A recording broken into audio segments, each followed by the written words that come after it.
জং হো শক, যাকে বেশিরভাগই সবাই জিহব নামেই চিনে থাকে। আজকে তারই সম্বন্ধে এই ভিডিওতে আলোচনা করব। যেমন তার নৃত্য, সঙ্গীত এবং তার মধ্যে যেই প্রতিভা দিয়ে তিনি আজকে এই বিটিএসে এসেছেন, সেই প্রতিভা নিয়ে আজকে এই ভিডিওতে আলোচনা করব। তাহলে আর দেরি কিসের, চলো এবার ভিডিওটা স্টার্ট করা যাক। 13 জুন 2013 জিহব এম কাউন্টডাউনে বিটিএসের মেম্বার হিসেবে আত্মপ্রকাশ করেন। জিহব হচ্ছে বিটিএসের তৃতীয় নাম্বার সদস্য। তিনি RM এবং সুগার পরে বিটিএসের তৃতীয় মেম্বার হিসেবে যোগদান করেছিলেন। জিহব হচ্ছে তার স্টেজ নেম এবং তার রিয়েল নেম হচ্ছে জং হো শক।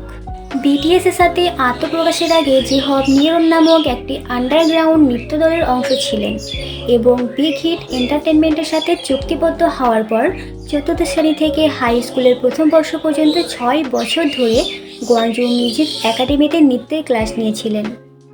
জিহব একজন প্রতিভাবান নৃত্যশিল্পী এবং বিটিএসের নৃত্য পরিচালনায় তার অবদানের জন্য স্বীকৃতি পেয়েছেন। তিনি তার নৃত্য দক্ষতার জন্য তুলনামূলকভাবে সুপরিচিত ছিলেন এবং 2008 সালে একটি জাতীয় নৃত্য প্রতিযোগিতায় প্রথম স্থান অর্জন করেছিলেন এবং বিভিন্ন স্থানীয় পুরস্কারও তিনি জিতেছিলেন। তার নৃত্য অবশেষে গান গাওয়ার প্রতি আগ্রহ তৈরি করে এবং তিনি একজন আদর্শ প্রশিক্ষণার্থী হওয়ার জন্য অডিশন দেন। ব্যান্ডের নামে জিহব 4টি একক গান পরিবেশন করেছেন, যেগুলি হচ্ছে বয় মিটস ইভিল, মামা, ট্রিভিয়া, জাস্ট ড্যান্স এবং আউটরো ইগো। প্রথম দুটি 2016 সালে বিটিএসের দ্বিতীয় স্টুডিও অ্যালবাম উইংসের অংশ হিসেবে প্রকাশিত হয়েছিল। বয় মিটস ইভিল এই সংটি ছিল একটি ছেলের চিন্তাভাবনা যা প্রলোভনের মুখোমুখি হয় এবং জিহবের র্যাপিং ক্ষমতা প্রদর্শন করেন। মামা সংটি ছিল তার মায়ের প্রতি কৃতজ্ঞতার একটি হিপ হপ গান যা তার অ্যানিমেটেড ডেলিভারি এবং মঞ্চের স্টাইলকে ধারণ করে।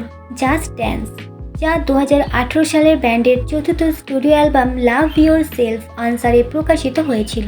এটি একটি ফাঙ্কি হিপ হপ গান যা প্রেমের রূপক হিসেবে শিরোনামের কার্যকলাপ ব্যবহার করে। আউটরো ইগো, যা 2020 সালে ম্যাপ অফ দ্য সোল 7 থেকে একটি উচ্ছ্বসিত ফাঙ্কি ট্র্যাক যা জিহবের ক্যারিয়ার এবং বছরের পর বছর ধরে তিনি যে সিদ্ধান্ত এবং কষ্টের মুখোমুখি হয়েছিলেন তার উপর প্রতিফলিত হয়েছে।